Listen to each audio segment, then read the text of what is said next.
welcome to the 118th Kaucher Mitchell event, Excellence in Storytelling and Oral Interpretation.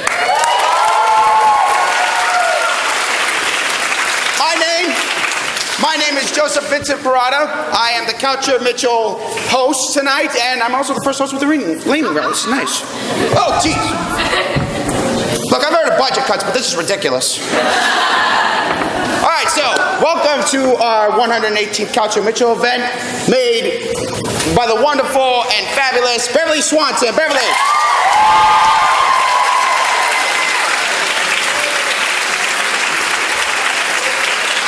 Thank you, Bev. Before we begin, I'd like to remind everyone, please, to take out their cell phones and turn them off. Not silent, not vibrate, off. It is disrespectful to our performers. If you are going on Twitter, I know a lot of you want to go, I just saw the most handsome man on Gentleman right now. But a lot of you, don't worry, a lot of you are going to go, wow.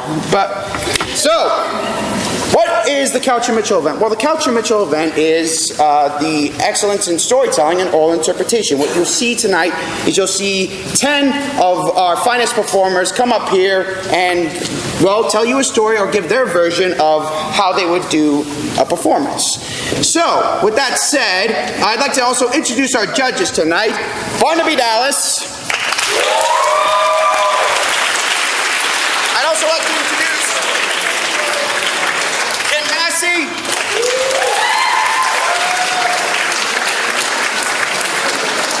and she's gonna kill me for looking at her name in the book. Allison McKee.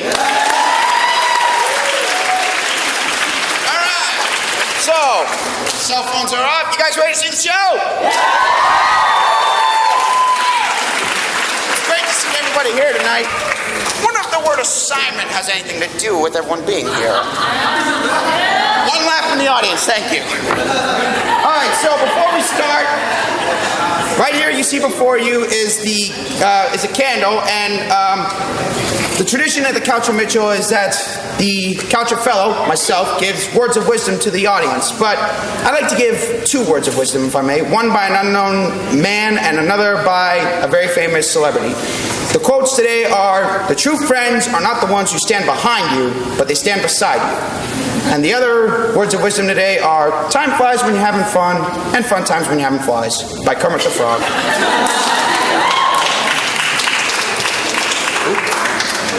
Oh.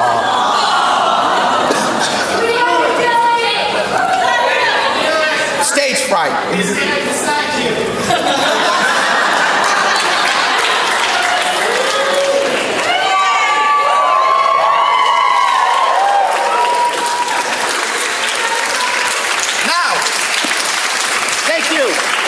Now, with the candle lit and our performers ready, let the games begin. All right, so, thank you. Our first event of the night is our storytelling event, and we will start off with our first storyteller of the night, Miss Kathy McNeil.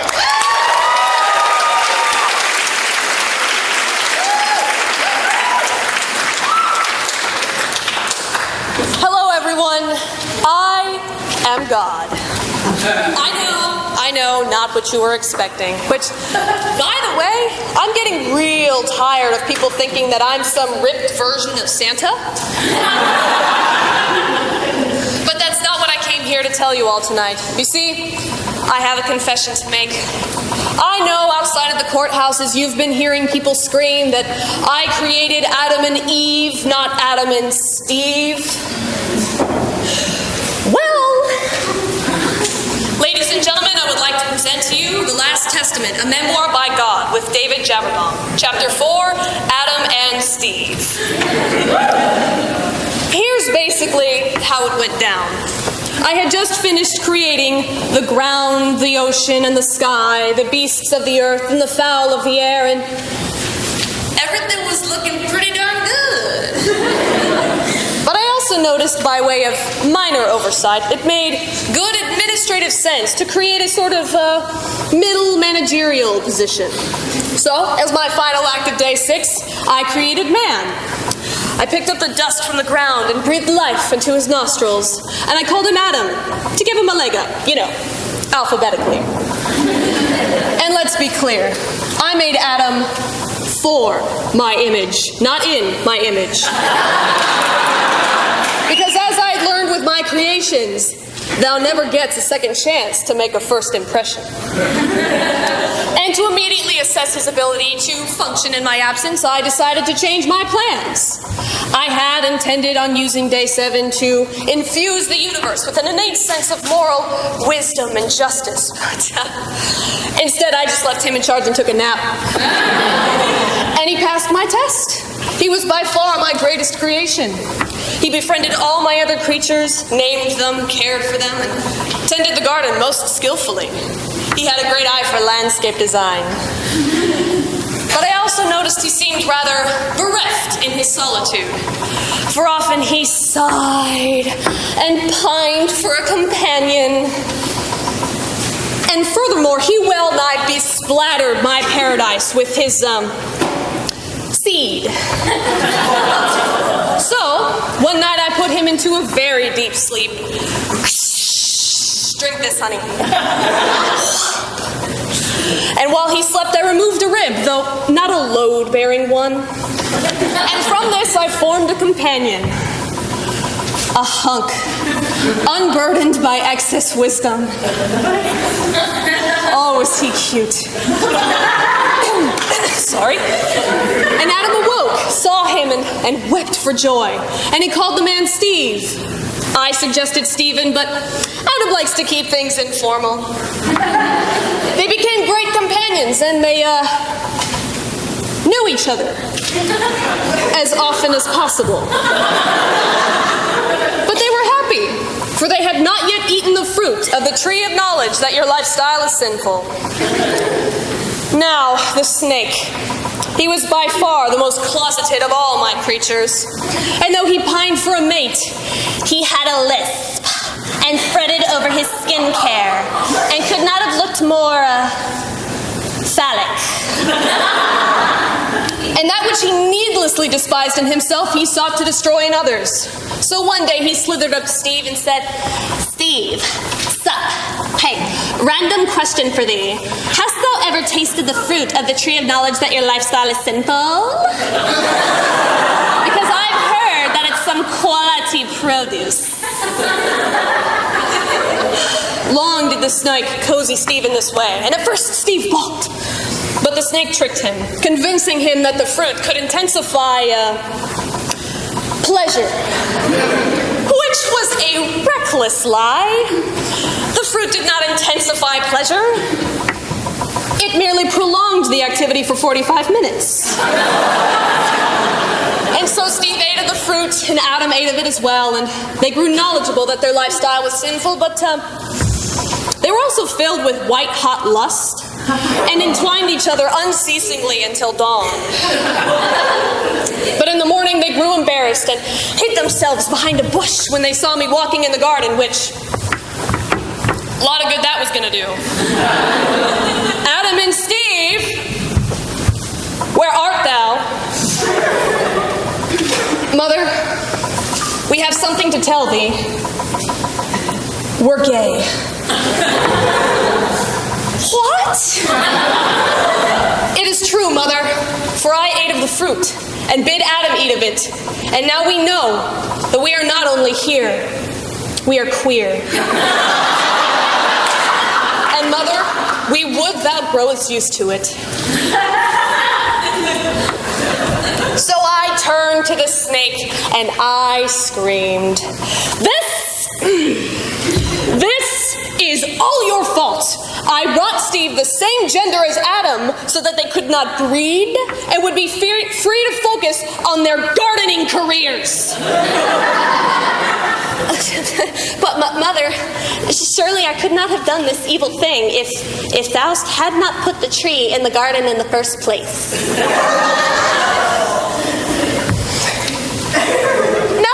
Time to be playing the blame game, at least not until my internal investigation is complete. But in the meantime, thou art cursed above all beings, and even the humans who study you will be cursed, for they will be known as herpetologists. Which sounds like herpes. Now go.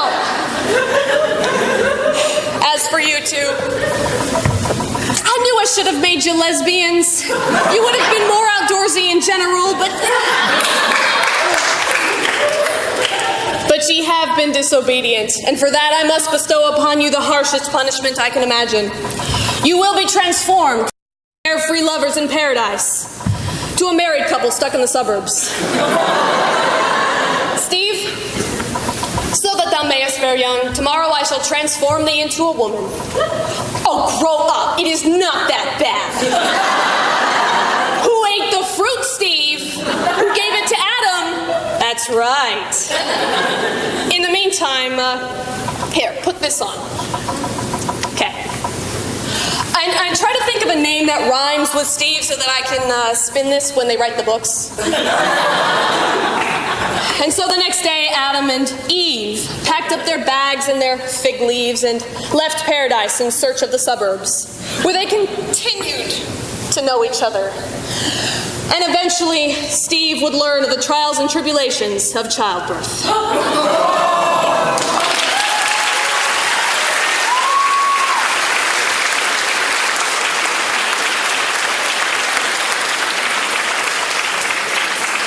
Our next performer tonight is Tasia Rosas. Tasia!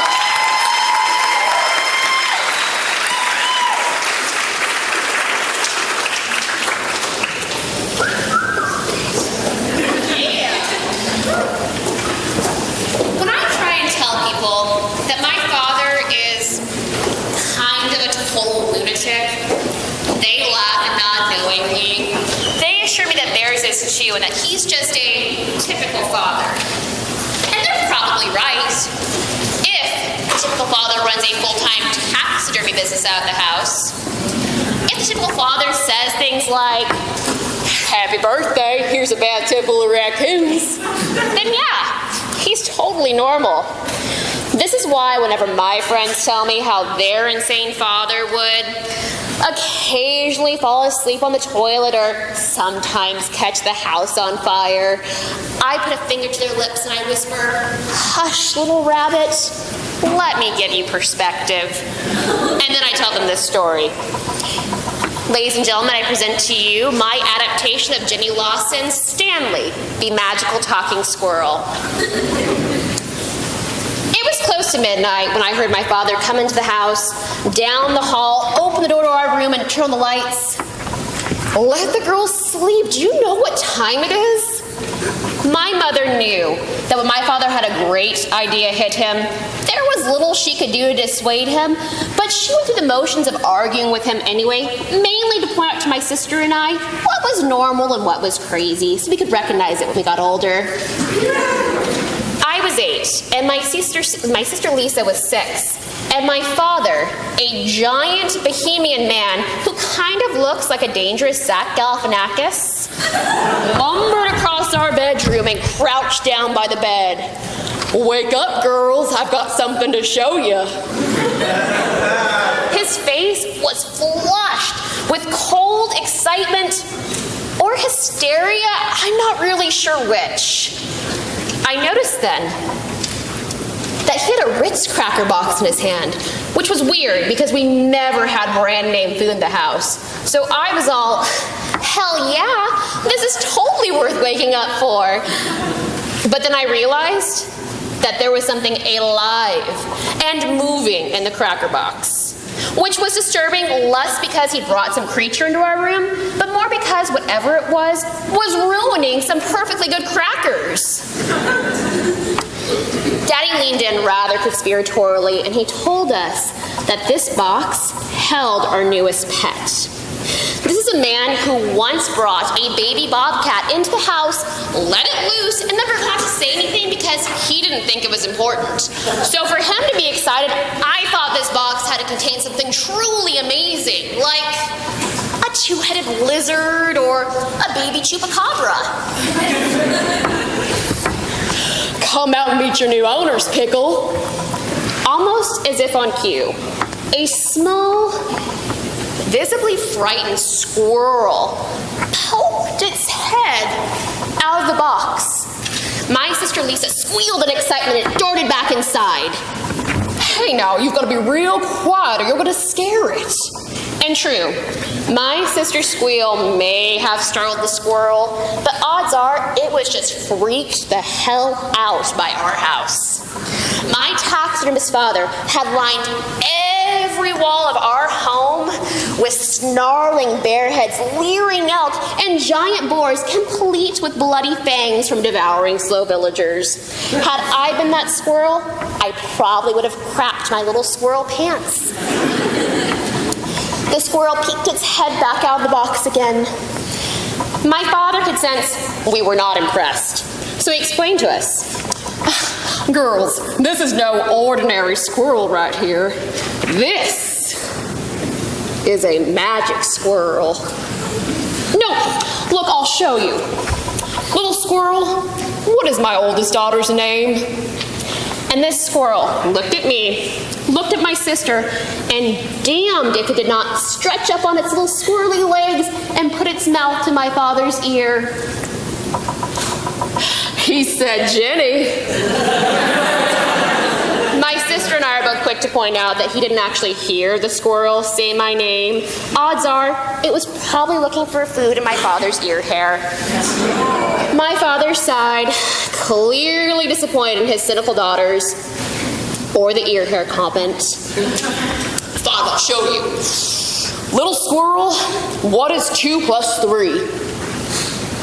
And this amazing, magical, wonderful squirrel raised his little squirrely paw 5 flipping times. Immediately, I knew that this squirrel was going to be my ticket out of this tiny West Texas town. I would parlay him into riches and monies and appearances on The Tonight Show. I would hire a Cuban seamstress named Juanita to make him tiny little squirrel leisure suits, and I would name him Stanley. Just as I was considering whether or not Stanley would look more dashing in a fedora or a beret, my father smiled broadly and ripped away the cracker box. Stanley looked strange. His stomach was bowed out and distended, and his legs were swaying awfully listfully from side to side. And then I realized that my father's hand was shoved up the dead carcass of the squirrel. "Holy frick, you psychopath," is what I would have said had I not been 8 years old. Fresh blood was drying on my father's sleeve as my sister laughed in excitement and proceeded to shove the squirrel elbow deep up her arm. Years later, my father, misinterpreting my need to bring up this story every Christmas as homage to happier times rather than the effects of post-traumatic stress disorder, decided to bless his granddaughter with the never-ending therapy that results from a dead talking carcass in a box. He got a raccoon hide, tanned it, put it into a cereal box, and then put it underneath the bed and forgot all about it. My sister's daughter, Gabby, found the box and, thinking the raccoon to be a very stiff puppet, paraded him around the house and found my father while he was taking a nap.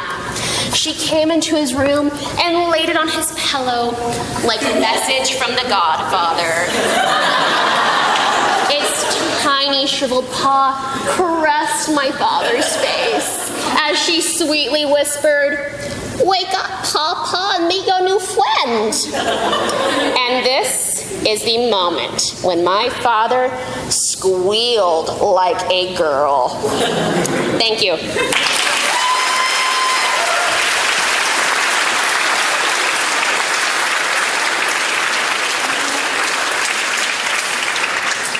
Our next storyteller of the night is Emma Feeney. Emma!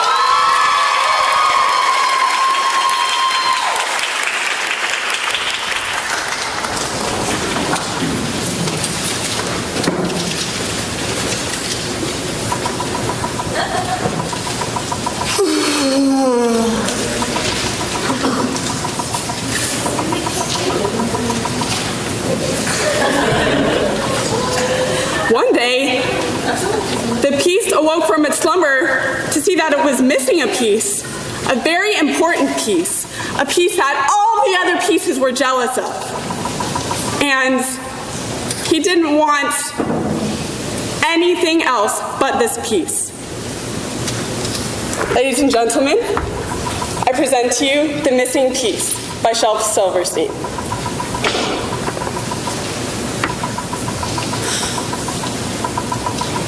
It was missing a piece, and it was not happy. So it set off in search of its missing piece. As it rolled along, it sang this song. Oh, I'm looking for my missing piece. I'm looking for my missing piece. Heidi-ho, here I go, looking for my missing piece. Sometimes it would bake in the sun, but then the cool rain would come down. And sometimes it was frozen by the snow, but then the sun would come and warm it again. And because it could not roll very fast, it would stop to talk to a worm.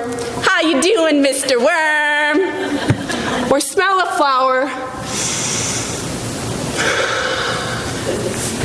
And sometimes it would pass a beetle. And sometimes the beetle would pass it.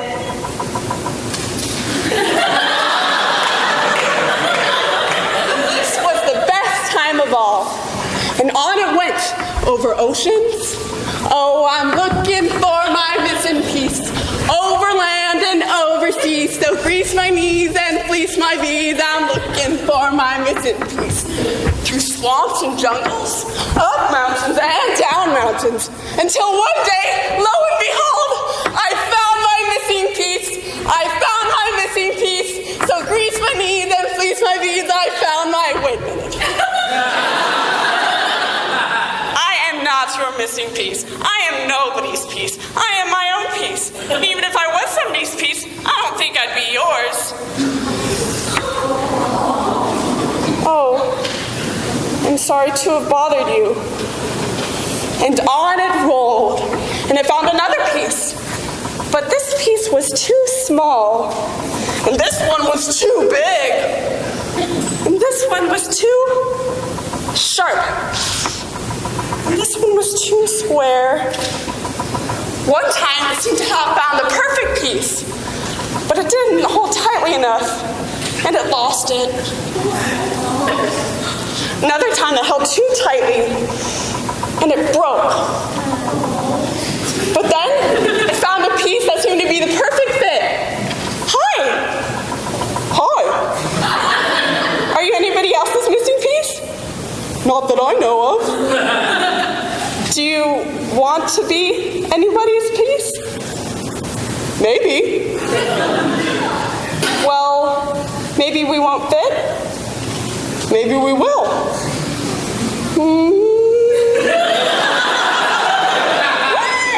It fit perfectly at last. And now that it fit perfectly, it can roll faster and faster than it had ever rolled before. Too fast to talk to a worm or smell a flower. Too fast for a butterfly to land. And suddenly, it could sing the song that it always yearned to sing. I found my missing piece. I found my missing piece.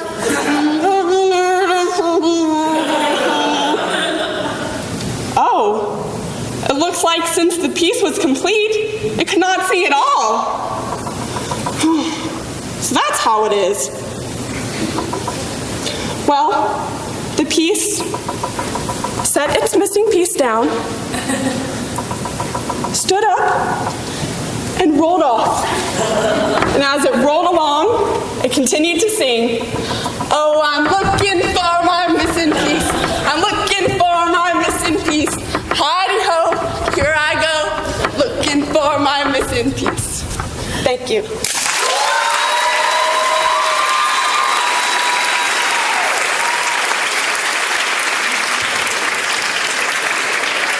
And now, ladies and gentlemen, let's give a great, heartwarming welcome to our very own Kyle Hoffine.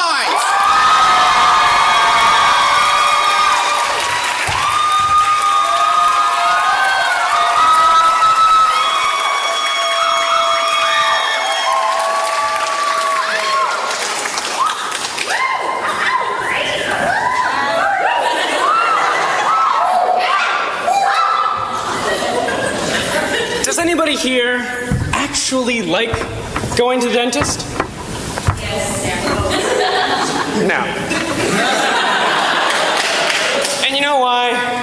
Because dentists are the kind of people that tell you not to pick your teeth with any sharp metal objects. And then you sit in their chair, and the first thing they do is reach for an iron hook. And they start to pick and scratch at the area that you came to get fixed. And while the dentist was doing that to me, I found out something about myself. I found out that if I was ever paralyzed from the knee down, I would still be able to walk using my behind. Because while the dentist was doing this, I kept... Can you sit up, please? Sorry.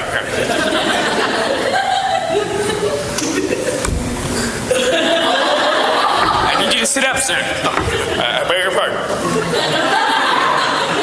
Now the dentist pulls out a needle.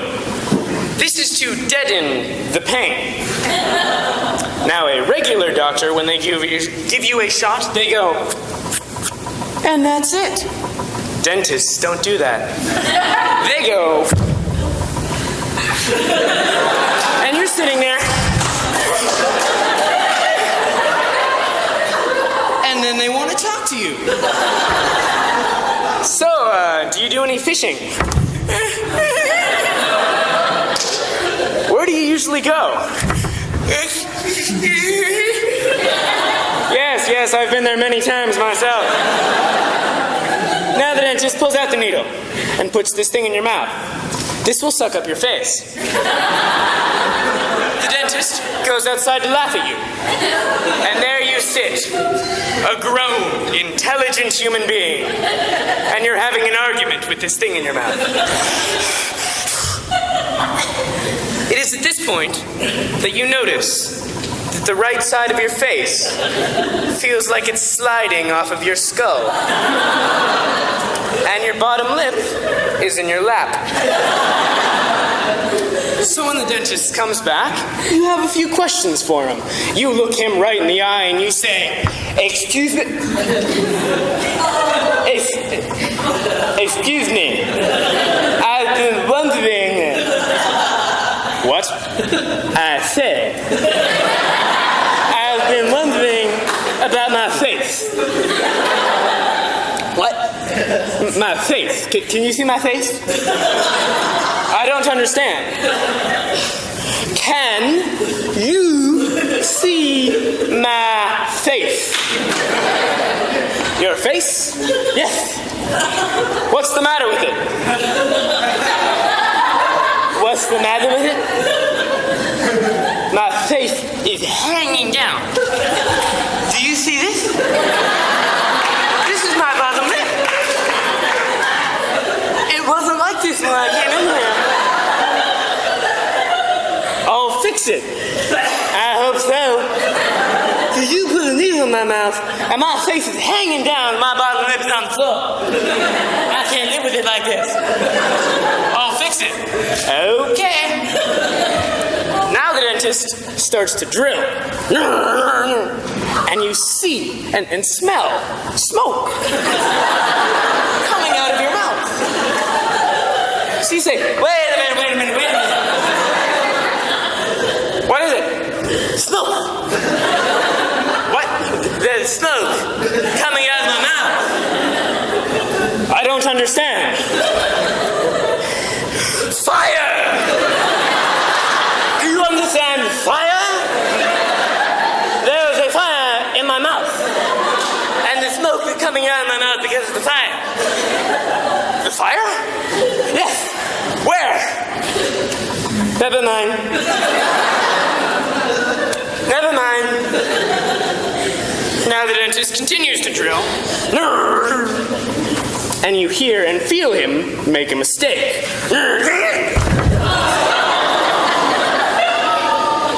And to cover it up, they all say the exact same thing.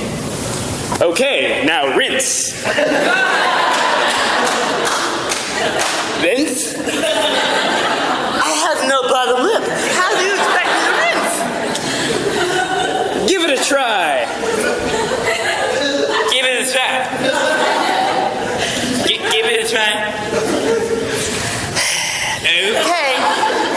So you take the cup, pour the water in it, and the water goes off. I hope you are satisfied. I hope you are satisfied. You told me to rinse, and I said, I can't rinse, I have no bottom lip. And you said, give it a try. And now there's water all down my lap. Rinse again. You've got to be kidding me. So you put the water in the cup, and you pour the water. And now you have to spit into this miniature toilet bowl. But you can't spit because you don't have a bottom lip. So you lean over and you say, thank God for gravity, and you just let it all out. And now you want to sit back, but you can't, because hanging from your lip is a line going to the toilet bowl. I mean, sure, you could be gross, you could grab it, you could throw it over your shoulder, but that's not you. You're cool, you're suave. So you do the only thing that any rational person does. You start to blow on it. And it's just sitting there vibrating. And now you think maybe if I sit back, it'll break in half. So here we go. And now there's a line. And the dentist looks at that and says, oh look, a rainbow. And you have to pay him for that. Ladies and gentlemen, that was my adaptation of Bill Cosby's The Dentist. Thank you.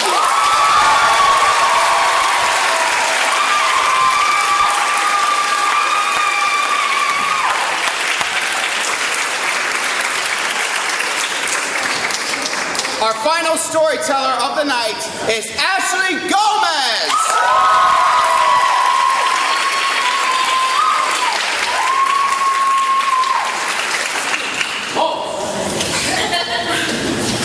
Have you ever wanted one of those robot family members? Kind of like the one from the Jetsons? Me too! Until I realized how annoying technology can be when it starts to break down. Then it can act like your crazy Uncle Bob around Christmas time. Ladies and gentlemen, I give you my original story inspired by a Craigslist ad titled Refrigerator for Sale.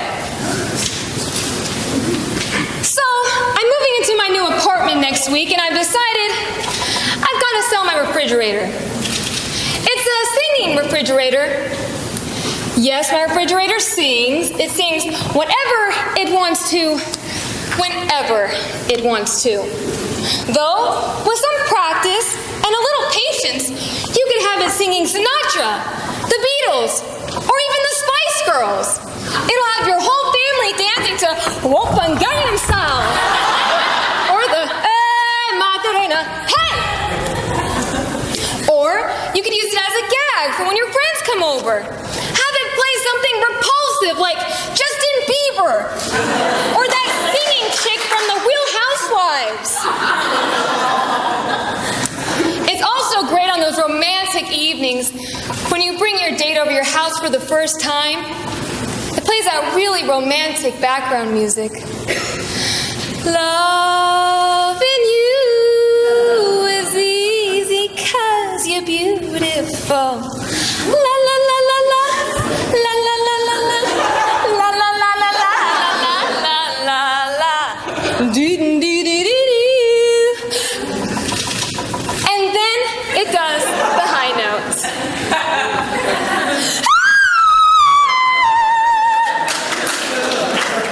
And it's really bad if it doesn't like the person. Then it does its Weird Al wannabe version of, and I will always hate you.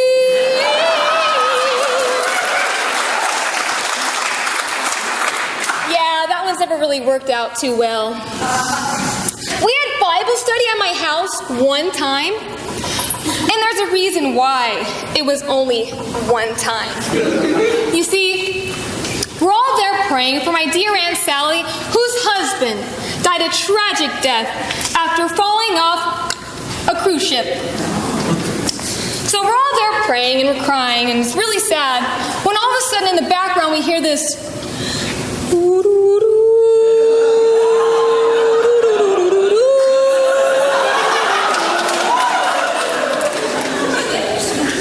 every night in my dreams I see you, I feel you.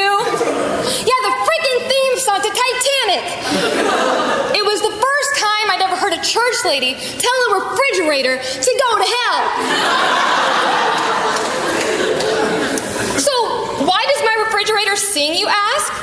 It could be because it's tired, lonely, bored. More likely it's a supraventricular semitricular regulator thingamabobber. But don't worry, it still keeps the food cool.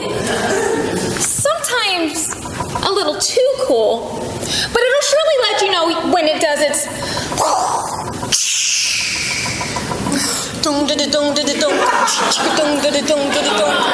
ice, ice, baby.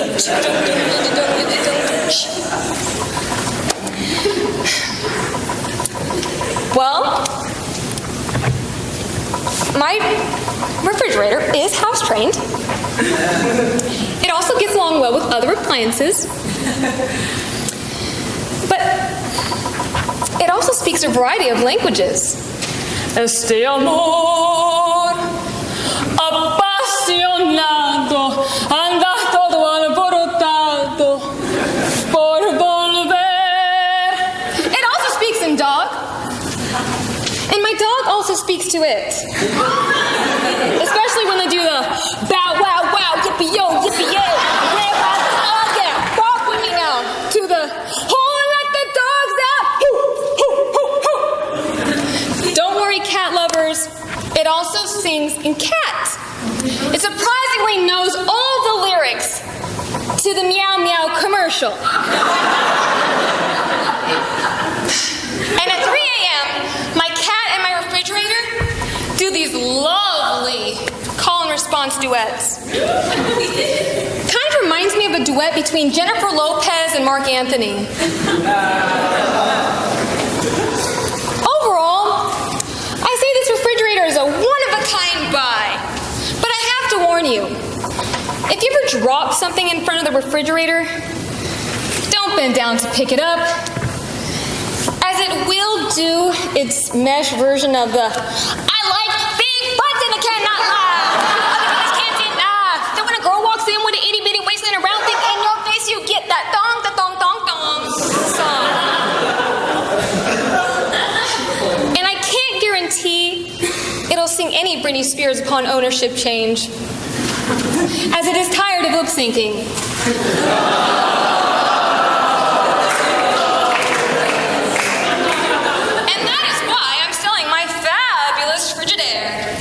Thank you.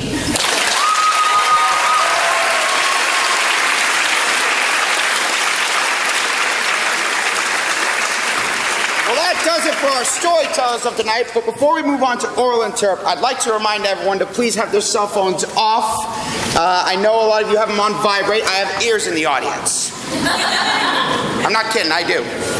All right, and now for oral interp, for those of you who don't know, oral interp, well, a lot of these performers are going to, actually all these performers are going to have black books in their hand. Reminder, this is not cheating. This is just referencing the author's work. So, our first oral interpreter tonight is Chris Cruz.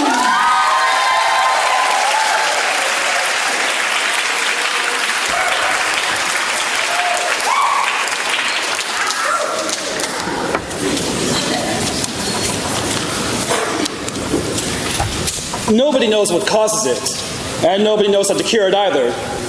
The best theory we have is to blame the retrovirus, the human immunodeficiency virus. The antibodies are powerless to protect the body against it. Why? We don't know.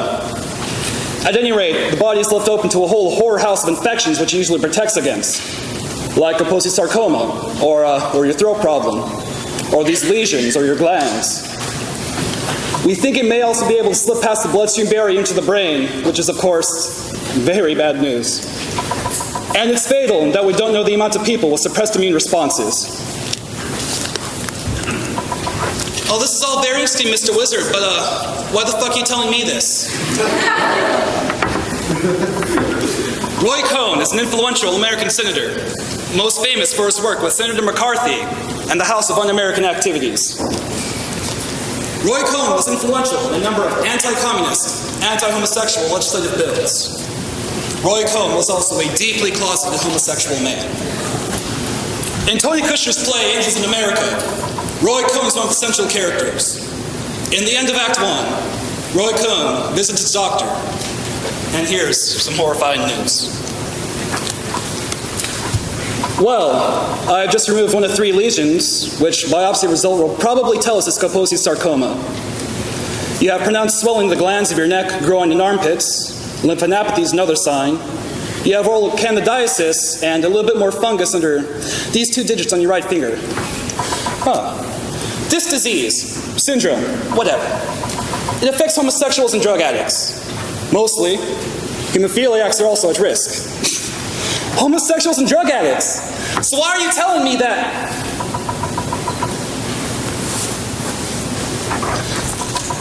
Just what are you implying, Henry? I don't think I'm implying anything. I'm not a drug addict. Oh, come on, Roy. What?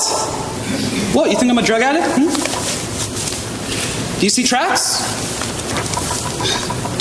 No, Roy. So say it. Say what?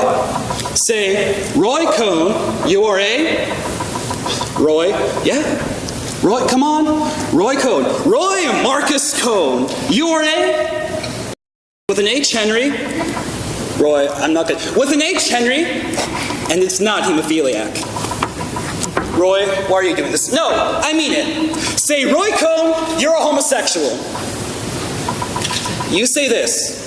I will proceed systematically to destroy your reputation, your practice, and your career in the state of New York, Henry. Which you know I will do. Roy, I've been seeing you since 1958. Aside from faceless, I've treated you with everything from syphilis that I got from a whore in Dallas. From syphilis to venereal warts in your rectum. Which you probably got from a whore. But Roy, it wasn't a female one. So, then say it. Roy Cohn, you are a... You have had sex with men. Many, many times, Roy. One of these men, or perhaps any number of them, has made you very sick. You have AIDS, Roy. AIDS? You see, your problem, Henry, is that you're caught up on all these words and labels. AIDS, gay, homosexual, lesbian. You think these words tell you who somebody sleeps with. But they don't tell you that. No. Like all labels, they tell you one thing and one thing only. Where does an individual, so identified, stand in the food chain, in the pecking order? Not ideology, not sexual taste, but something much simpler. Clout. Not who fucks me, not who I fuck, but who's gonna pick up that phone when I call and who owes me a favor. Now, to someone who doesn't get this, a homosexual is what I am because I have sex with guys. But really, this is not true. Homosexuals are not men who have sex with other men. Homosexuals are men who, in 15 years of trying, Henry, can't get some piss anti-discrimination bill passed through city council. Homosexuals are men who know nobody and nobody knows. Men with zero clout. Does that sound like me, Henry? No, Roy. No, because I have clout. A lot. I can pick up this phone, dial in 15 numbers. Do you know who's going to be at the other end in less than 5 minutes, Henry?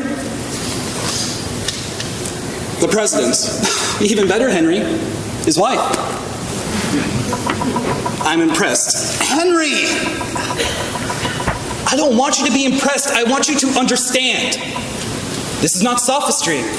This is not hypocrisy. This is reality. I have sex with men But unlike any other man of whom this is true, I bring the guy I'm fucking to the White House, President Reagan smiles at us and shakes his hand.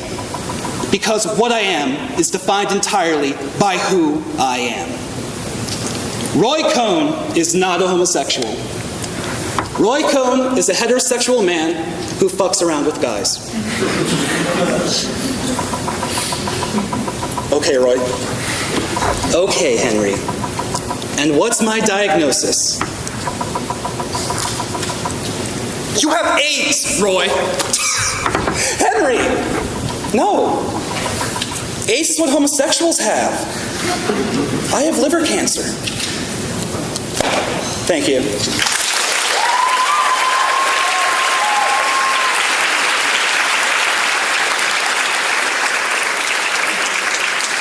Our next performer is Alexa Tyler.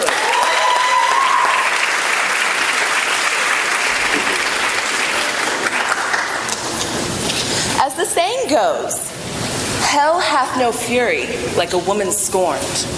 Or, my personal favorite, revenge is a real bitch. Ladies and gentlemen, today I'll be performing for you 3 excerpts demonstrating the power of a woman scorned.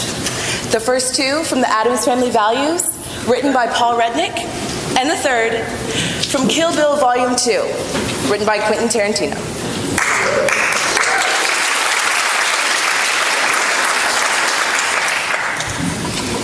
I don't want to hurt anybody. I don't enjoy hurting anybody. I don't like guns or bombs or electric chairs, but sometimes people just won't listen. So I have to use persuasion and slides. My parents, Sharon and Dave, generous, doting, or were they? All I ever wanted was a ballerina Barbie in her pretty pink tutu. My birthday, I was 10, and you know what they got me? Malibu Barbie! That wasn't what I wanted, that wasn't who I was. I was a ballerina! Graceful, delicate. They had to go.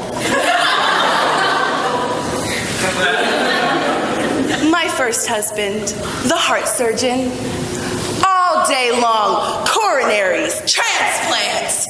Sorry about dinner, Deb. The Pope had a cold.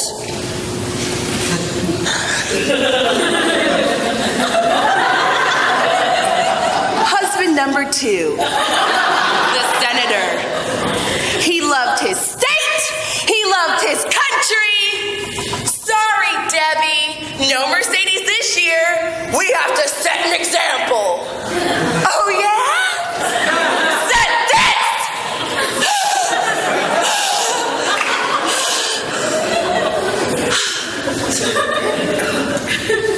My latest husband, my late husband Fester, and his adorable family.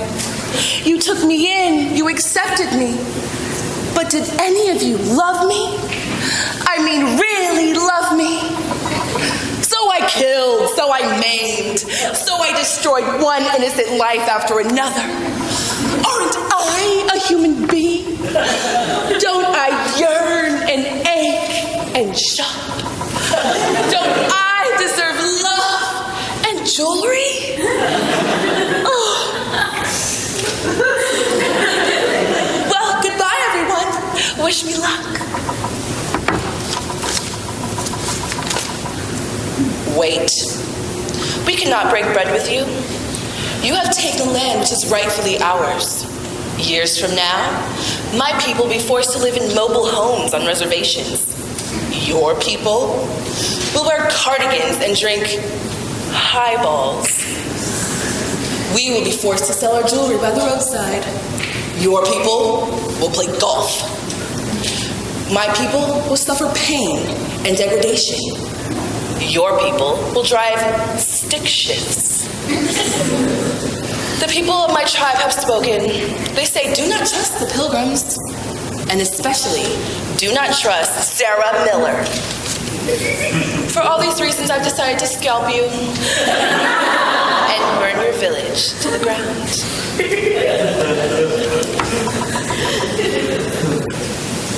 Looked dead, didn't I? But I wasn't. But it wasn't for lack of trying, I can tell you that. Actually, Bill's last bullet put me in a coma. A coma I was to lie in for 4 years. And when I woke up, I went on what the movie advertisements like to refer to as a roaring rampage of revenge. I roared, and I rampaged, and I got bloody satisfaction. But I've killed a hell of a lot of people to get here. I only have one left. The last one. The one I'm driving to right now. The only one left. And when I arrive at my destination, I am gonna kill Bill.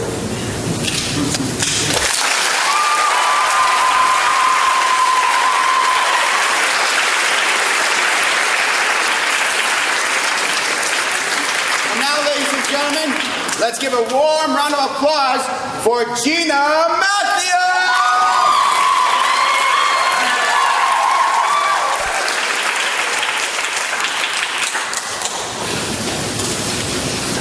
You're not playing with paper dolls. We're human beings, see? It's our lives you're fooling with. It's not true. Not a word of it's true. Can't you understand that? Shh.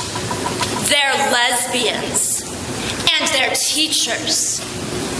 And in a small town in 1934, a simple lie turns quickly from childish prank to vicious rumor to criminal trial to revelation to suicide. Ladies and gentlemen, I present Lillian Hellman's The Children's Hour.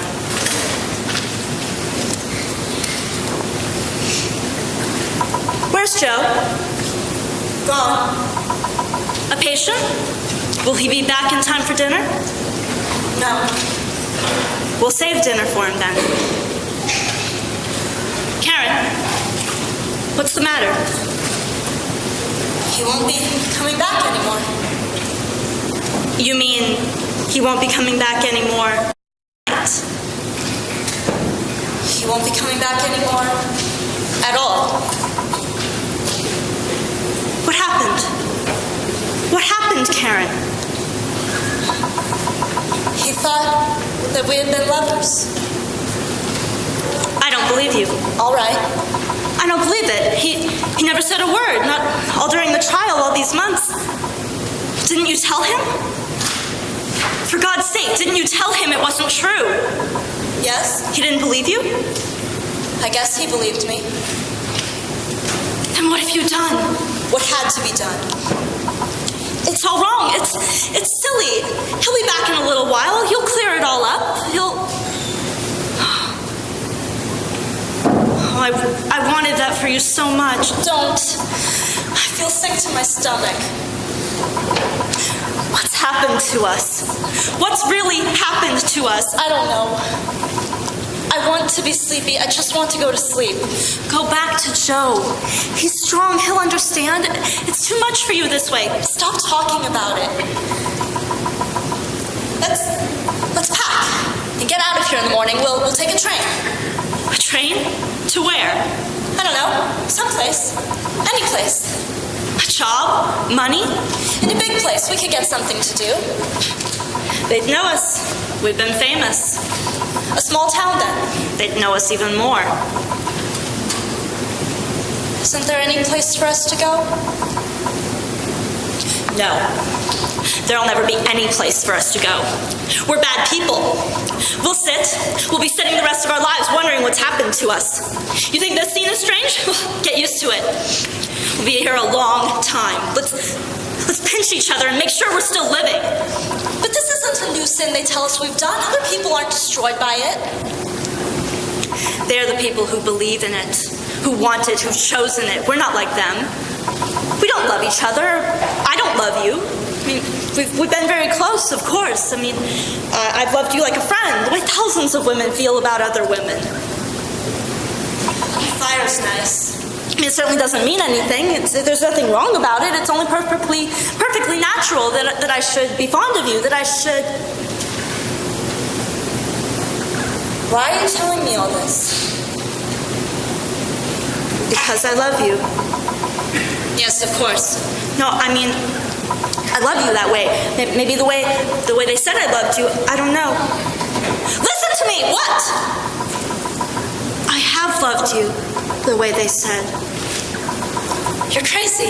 It's always been something wrong. Always. As long as I can remember. But I never knew what it was until all this. Stop it. You're afraid of hearing it. I'm more afraid than you. I won't listen to you. You've got to listen. I can't keep it any longer. I've got to tell you how guilty I am. You are guilty of nothing. I've been telling myself that ever since we heard the night the child said it. I've been praying I could convince myself that it was true, but I can't any longer. It's there. I don't know how, I don't know why, but I did love you. I do love you. I resented your marriage, maybe because I've wanted you. Maybe it's been there since I first knew you. Maybe I've wanted you all along and I just couldn't call it by name, and it's a lie. We never thought of each other that way. No, of course you didn't. But who's to say I didn't? I've never felt that way about anyone but you. I've never loved a man, and I never knew why before, and maybe that's it. You're tired and sick. It's funny, it's all mixed up. There's something in you, but you don't know what it is, so you don't do anything about it. And then suddenly a child gets bored and tells lies, and there you are, seeing it for the first time. I don't know, it all seems to come back to me. In some ways, I've ruined your life. I've ruined my own, and I don't even know. And there's a big difference between us now, Karen. You feel sad and clean, and I feel sad and dirty. I can't stay with you any longer, darling. All this isn't true. We'll pretend you never said it. You'll have forgotten it by tomorrow. Tomorrow. That's a funny word. In all those years to come, Karen, we would have to invent a new language as children do. Without words like tomorrow. Go and lie down, Martha. You'll feel better. Yes. I think I will feel better.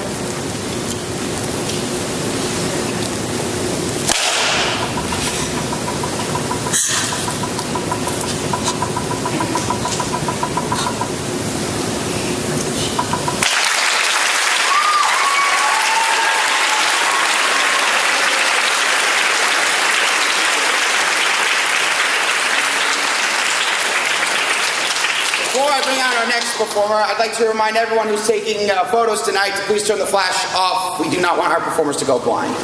Now, let's give a warm round of applause for Laurel Harris.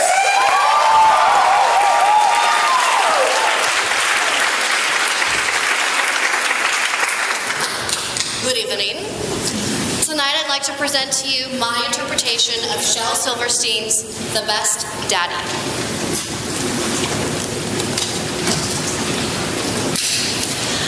Can I open my eyes? All right. Open your eyes now. Is that him there? That's right. Why is he under a blanket? Well, He doesn't look like a pony. well, he is. A thoroughbred gelding, $350 Shetland pony. Is he laying down? Yes. Well, why is he laying down? Pure strain Kentucky bred. Why is he laying down? Lisa, I didn't want to have to tell you this. Why is he laying down? Is he sick or something? He's dead. Dead? pony? Listen. This is a hell of a thing to have to tell your daughter on her birthday. My pony is dead? We've got to face the facts. You gave me a dead pony for my birthday? I didn't get you a dead pony for your birthday. What happened to him? I'm gonna be honest with you. What happened to my pony?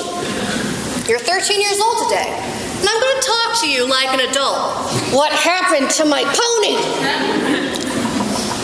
I shot him? You shot him?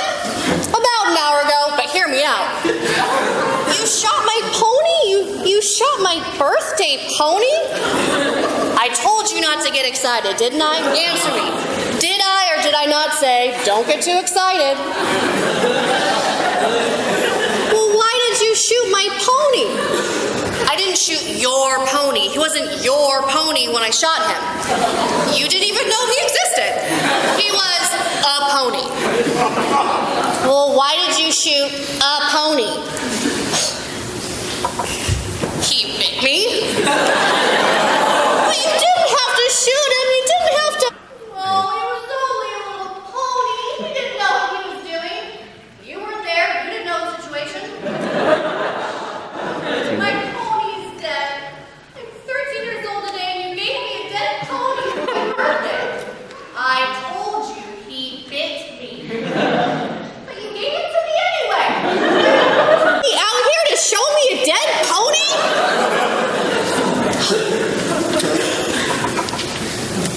Lisa.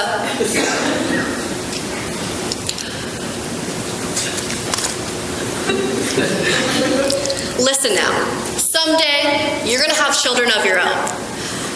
I never shot a pony before. I want you to believe that. Never in my life before today. You hated my pony. You always hated him. I didn't always hate him. You did. You hated him because you knew I loved him. Well, when I saw him, I liked him. I thought he was cute.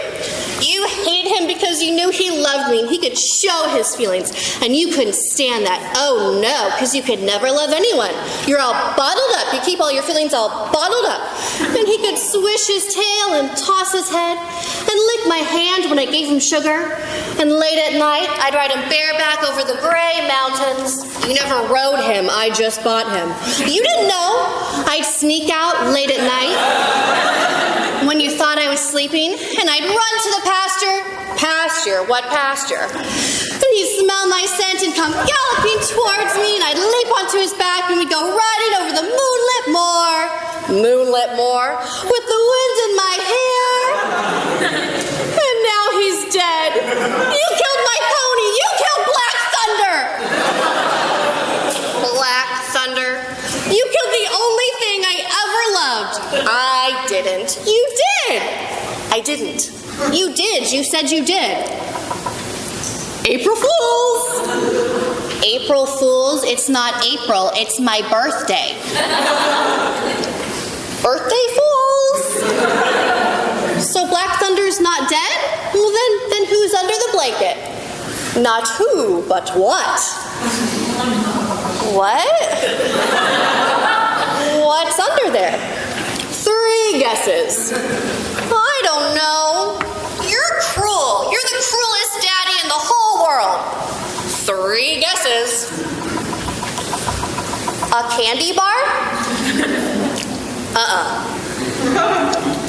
A turtle? A big, gigantic turtle? No. 2 down, 1 to go. A rubber raft? No. Well, then what is it? It's your sister. What? It's your big, fat sister. Kathy? It's Kathy? Big, fat Kathy. Well, why is Kathy under the blanket? You said it was a what, not a who, and Kathy is a who. Oh, not exactly. Not exactly, Kathy? Kathy? It's a what? It's Kathy's body. Kathy's body? She's the one that bit me. You shot teeth like a damn wild grizzly. First you tell me that you give me a dead pony, and now you say you shot my favorite sister? You're the meanest, cruelest, most vicious double April fool. Double April fool. It's not your sister. I wouldn't shoot your fat little sister. Well, then what is it? 3 more guesses. I'm not guessing anymore. You're the meanest, cruelest, most vicious. It's the motorcycle you wanted. The Honda? Uh-huh. The red one? Mm-hmm. Really and truly? That's right. No April Fool. Nope. No birthday Fool's Day. Oh, Daddy, you're the best daddy in the whole world.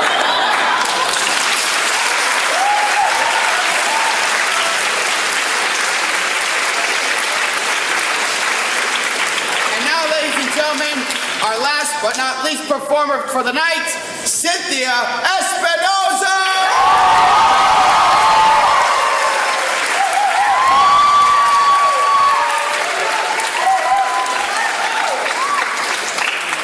Good evening, ladies and gentlemen. Tonight, I proudly present to you Knock Knock by Daniel Beatty.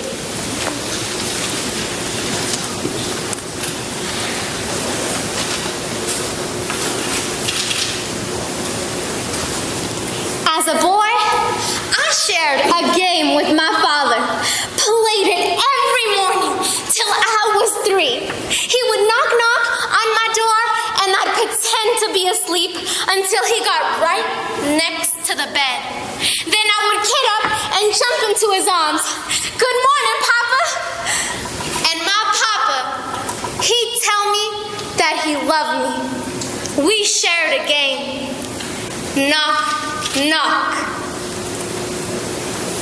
Until that day when the knock never came. And my mama takes me on a ride past cornfields on this never-ending highway until we reach a place of high, rusty gates. A confused little boy, I enter the building, carried in my mama's arms. Knock, knock. We reach a room of windows and brown faces. Behind one of the windows sits my father. I jump out of my mama's arms and run joyously towards my papa, only to be confronted by this window. I knock knock, trying to break through the glass, trying to get to my father. I knock knock before my mama pulls me away. And my papa doesn't even say a word. And for years, he has never said a word. And so 25 years later, I write these words for the little boy in me who still awaits his papa's knock.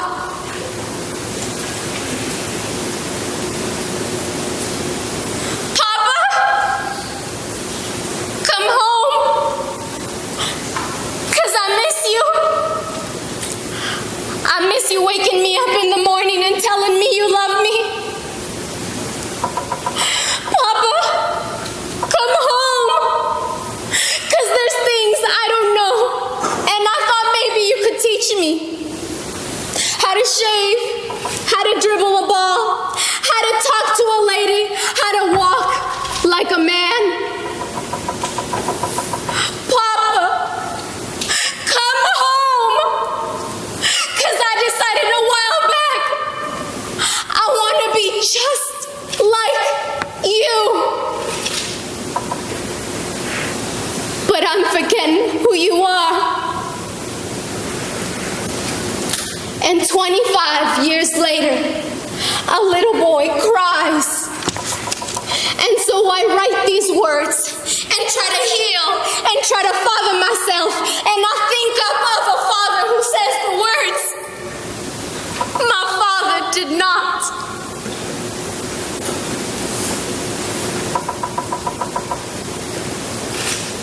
Dear son, I'm sorry I never came home. For every lesson I failed to teach, hear these words. Shave in one direction with strong, deliberate strokes to avoid irritation. Dribble the page with the brilliance of your ballpoint pen. Walk like a god, and your goddess will come. No longer will I be there to knock on your door, so you must learn to knock for yourself.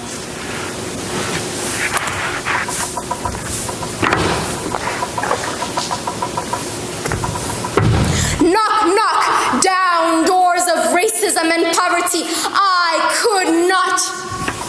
Knock, knock on doors of opportunity for the last brilliance of the men who crowd these cells.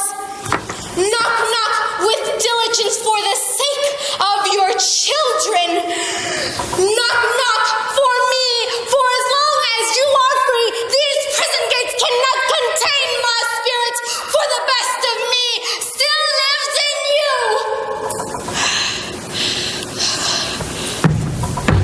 Knock, knock with the knowledge that you are my son. But you are not my choices.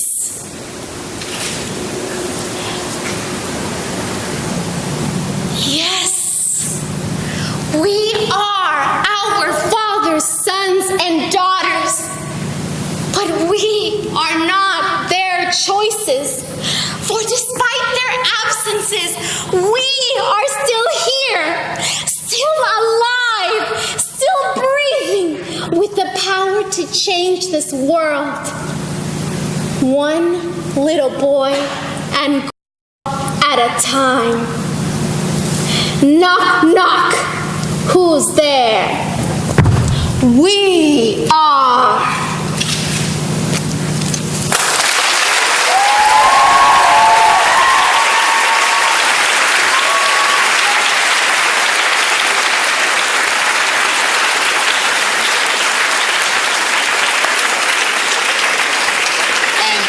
Concludes our finalist performances. How about another hand for our finalists?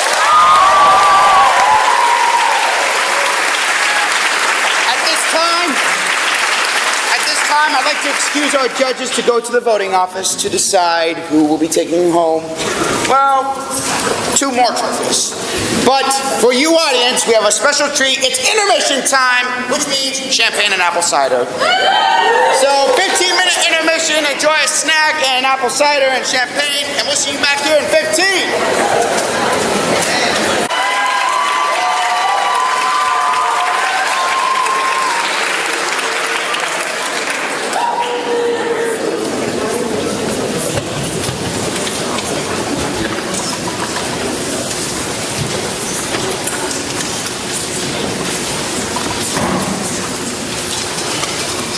A man must accept his fate or be destroyed by it. Let Rome send their legions. We will face them and see all follow every Roman to death. Many of you know the tale of Spartacus, the story of a slave who became a gladiator who became a rebel who became a hero who became legend. But I promise you this, you have not seen Spartacus done like this.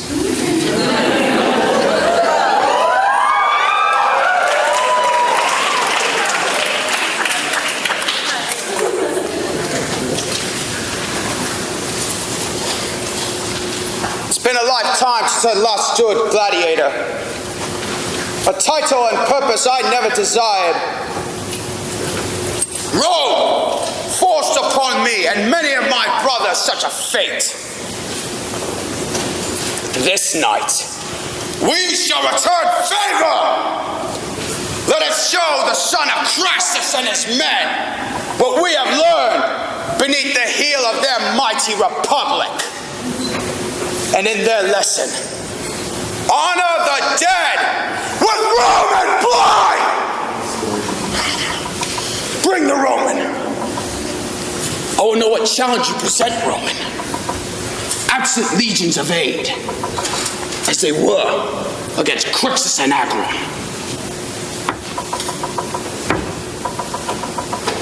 Begin! I am a Roman!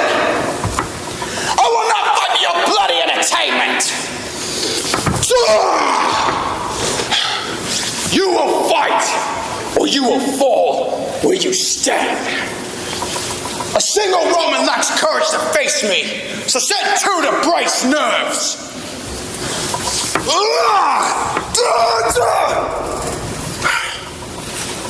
I would have more blood to honor my brother Crixus and all who follow him to the afterlife. Gannicus, take position. 2 Romans seem to deliver you no contest. So send 3, so that I may offer proper tribute to my brothers. Whoa! Gannicus seems to best you. Gladiators seem to best all. Following their tribute to their friends, Spartacus makes a deal with his enemy Crassus to return 500 of his men. Agron was among the living, but Crixus was not, so they pay final tribute to their friend. This night, hearts lifted joyous reunion to those thought lost to us. Brothers, lovers, sisters, and sons. Hold them close, for the shadow of Rome is upon us.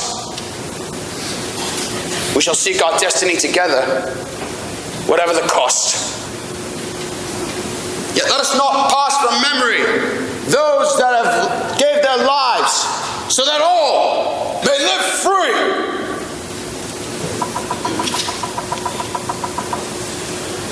For Crixus,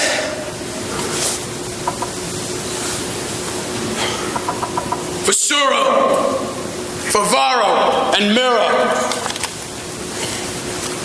for Enemeus, for Diotimus, for Raskos, for Danas, for Dona, for Duro, for Acca, for Fortis, for Barca, Nemetes, Discus, Banus, Bladus, Titus, for Crixus, Crixus, Crixus, Crixus, Crixus, Crixus, Crixus, Crixus. Split heavens with the sound of his name. Let it carry to Crassus and Pompey, as distant thunder promising the storm and blood follows. All those who are able will make our final stand against Rome. And this I promise you, my brothers. We will live free, or join our brothers in death. Following their tribute, the next night, Spartacus attacks. Go now and tell every Roman that knows you and knows all to free their slaves or suffer such a fate. Who are you? I am Spartacus. I am Spartacus! I am Spartacus! I am Spartacus! I am Joseph Vincent Barada, and that was my version of Stephen the Knight's Spartacus War of the Damned, the Dead and the Dying.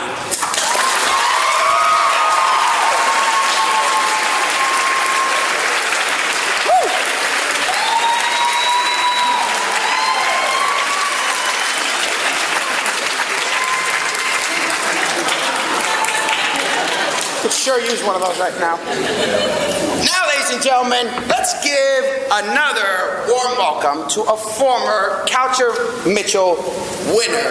The 2008 Kaucher Mitchell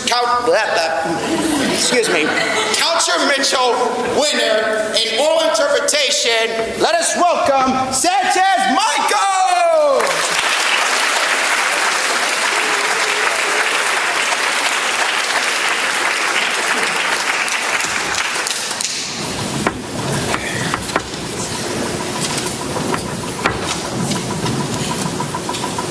You know what the funniest thing about Europe is? What? It's the little differences. I mean, they got the same shit over there that they got here. It's just, there it's a little different. Example. All right. Well, you can walk into a movie theater in Amsterdam and buy yourself a beer. And I don't mean just like no paper cup. I'm talking about a glass of beer. And in Paris, you can buy a beer at McDonald's. And you know what they call a quarter pounder with cheese in France? They don't call it a quarter pounder with cheese? Nah, man, they got the metric system over there. They wouldn't know what the fuck a quarter pounder is.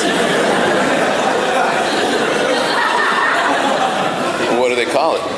A Royale with cheese. Royale with cheese, that's right. What do they call a Big Mac? Hey, a Big Mac's a Big Mac, but they call it Lay Big Mac. Lay Big Mac, huh? What do they call a Whopper? I don't know, man. I didn't go to Burger King. Holding a gun politely to someone's head. A decent conversation before the boom. Wearing a suit to deliver the body bag. That is the courteous killing. That is Civilville. Ladies and gentlemen, Pulp Fiction by Quentin Tarantino.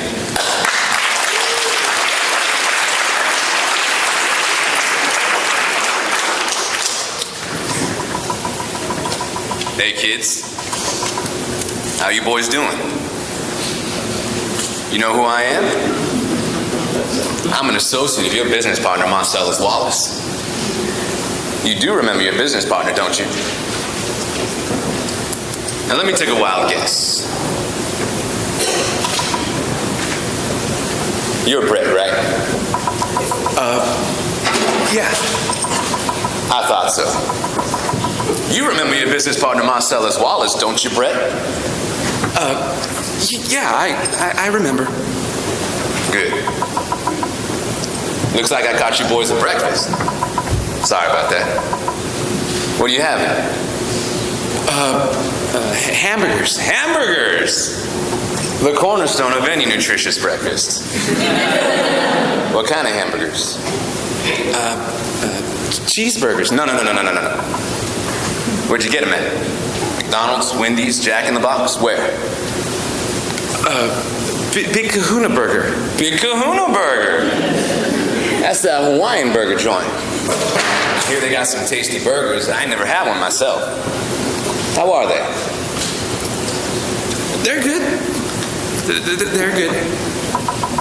You mind if I try some of yours? This is yours here, right?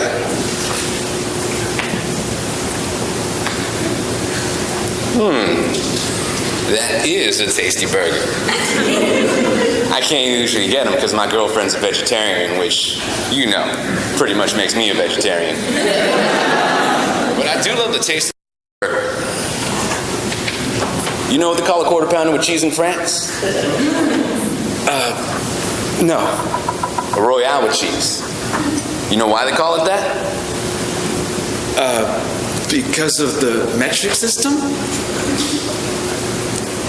Check out the big brain on Brad. You're a smart motherfucker, that's right. The metric system. What's in here?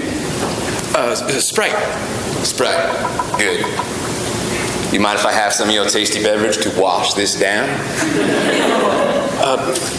Go right ahead. Listen, I never got your name. My name is Pitt. And your ass ain't talking your way out of this shit. No, I I just want to let you know how sorry I am that things got so fucked up between me and Mr. Wallace. I mean, I got into this with the best of intentions, really. I never... What does Marcellus Wallace look like? What? What country you from? What? What ain't no country I've ever heard of? Do they speak English and what? What? English, motherfucker, do you speak it? Yes. Well, then you know what I'm saying. Yes. Describe what Marcellus Wallace looks like. What? I say what again? Say what again, I dare you. I double dare you, motherfucker. Say what one more goddamn time. He's black. Go on. He's bald. Does he look like a bitch? What? Does he look like a bitch? No! Well, then why'd you try to fuck him like a bitch, Brett? I didn't. Yes, you did. Yes, you did, Brett. You tried to fuck him. Well, Marcellus Wallace doesn't like to be fucked by anybody except Mrs. Wallace.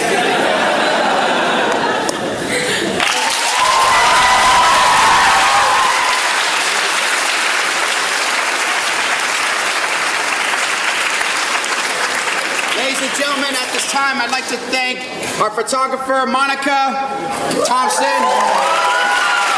Wow.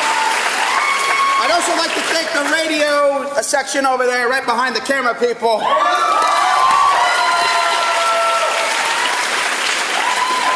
And now, ladies and gentlemen, it is my honor to introduce the one, the only, your lover, Mathis-Swanson!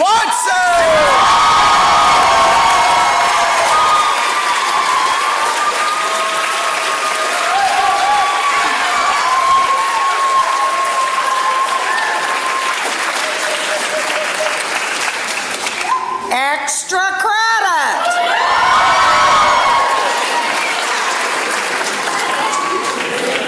Let's have a hand for Joe as he exits.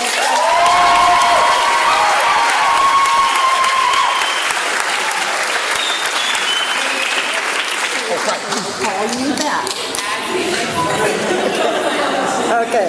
I'm glad Joe just recognized KSJS. Ramon has been doing this for us for a number of years, and he's a former Kaucher Mitchell finalist as well.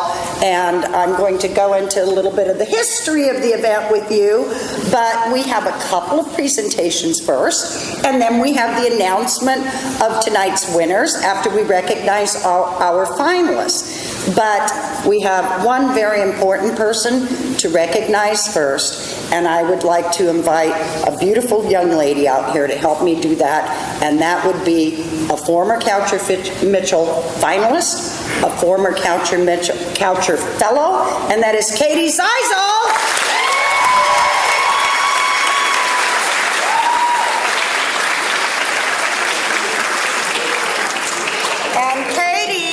Is here to present the plaque for the Kaucher Fellowship. And that's the young man who has been guiding you through and emceeing you all evening. Please welcome back to the stage, Joseph Barara.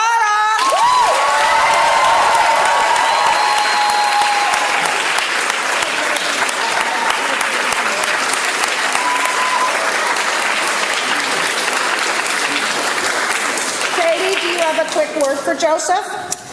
I just want to say that I'm so proud of you and all your accomplishments, and what it was amazing seeing you take storytelling and then become a TA, now being the fellow. I'm just so excited for you, and I'm just so proud. So thank you, Katie.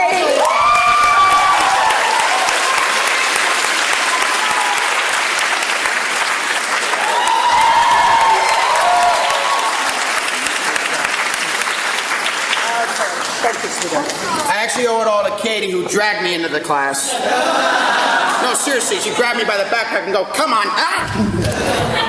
True story. The fellowship also comes with a handsome sum of $500.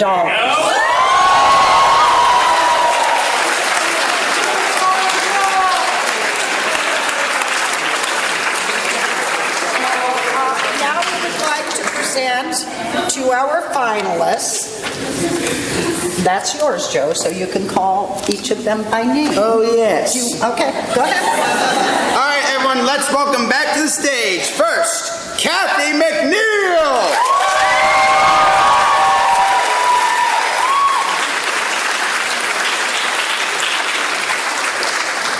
Tasia Rosas.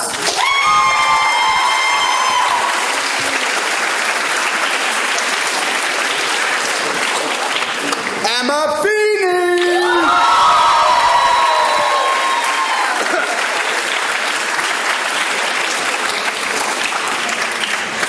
Kyle Hopper.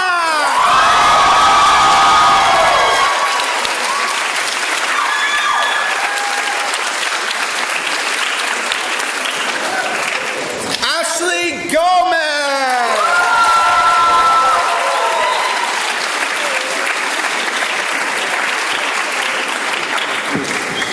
Chris Cruz.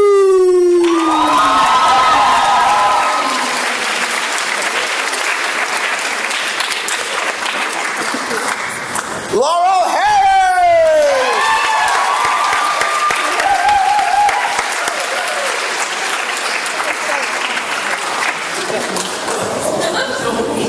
Gina Mathias.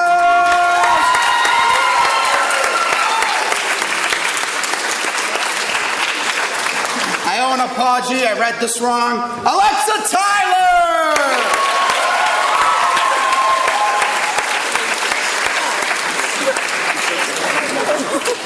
And Cynthia Espinoza.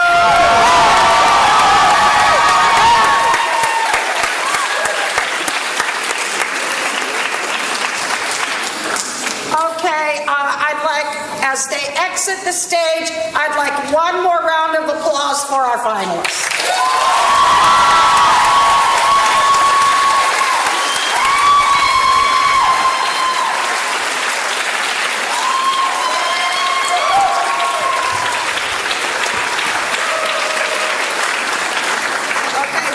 Joe just gets to hang with me for a few minutes here. It's been a wonderful, 4 years, Joe? 5. You know, Joe really deserves the money because as the Kaucher Fellow, you have to put up with me for an entire semester. And my husband will tell you. So the money is well earned. He stole the money and he's the lucky bastard. What did he say? I didn't hear it. Raise the volume. Did we teach you anything? You stole the money and you're lucky for hanging out with them for an entire semester. You're damn right. But it's pretty incredible here, the 118th event. That is a pretty incredible thing that has been going on in this department. And it's the Kaucher-Mitchell event, and I hope you took a moment to read the history that I put in your program, because I didn't think you wanted to hear me talk for a half an hour. But I want to quickly say that Noreen LaBarge Mitchell took over after Dr. Kaucher retired. And Dr. Kaucher, upon her death, left us a very generous endowment, and that's how we fund the Kaucher Fellowship. But during the years after she left, Noreen LaBarge Mitchell, who was my teacher, my mentor, she was the one that I learned from, the riches that I pass on to all of these wonderful students. Thank you.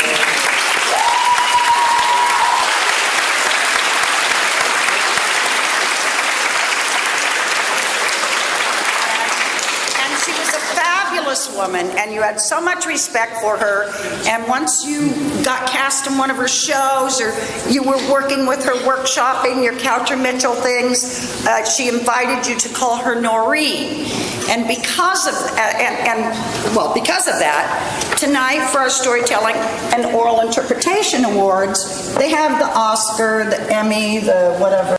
The Golden Globes. Tony, we have the Noreen. And our winners will receive a Noreen. Let's see, we have several other finalists here. We have several other fellows, and I thank you all for coming. They come back year after year. They pour champagne, or like Katie Zeisel, they're the timer there, and it's fabulous. After I get enough time behind them, they can actually judge. But now, I would like to present the Storytelling Award, and the young man who's going to present this award was our storytelling winner last semester, and that would be Joey Bowler.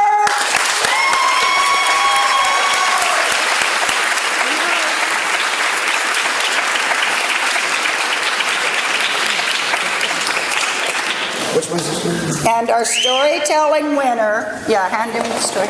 And our storytelling winner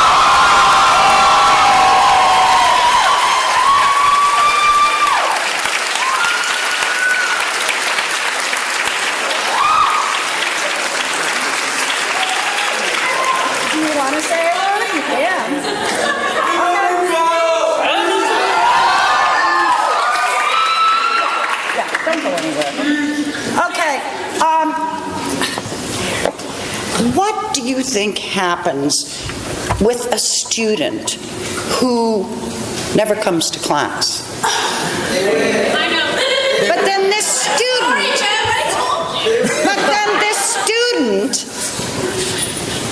comes in on his performance days and he knocks your socks off. And you love to hate him. And, you know, why should we give you feedback? You're not here to give us feedback. What the heck? So this student from about 10 years ago comes to me groveling at the end of the semester. What can he do to get some sort of grade? I said, enter the Kaucher Mitchell event, and he did it. And he said one time, in a memory of me, of a beautiful book Erica, one of our former fellows, put together, that I showed him, C's get degrees. And I showed him there was a better way. And he went on to be my Kaucher fellow. And I am so proud to present Tia Rodriguez.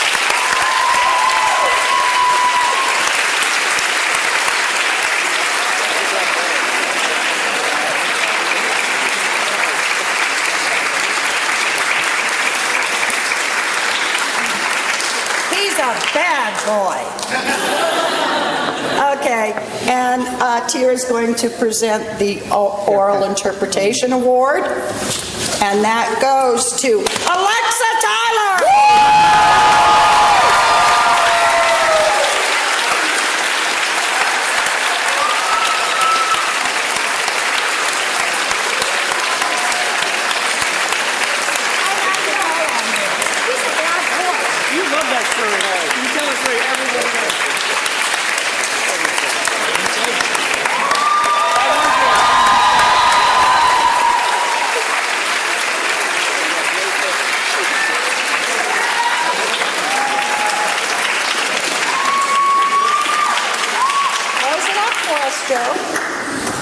Well, closing words of wisdom.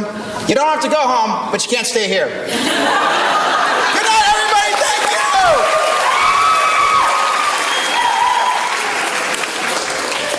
you. If you are my student, the ushers are waiting at the doors to the lobby to collect your programs.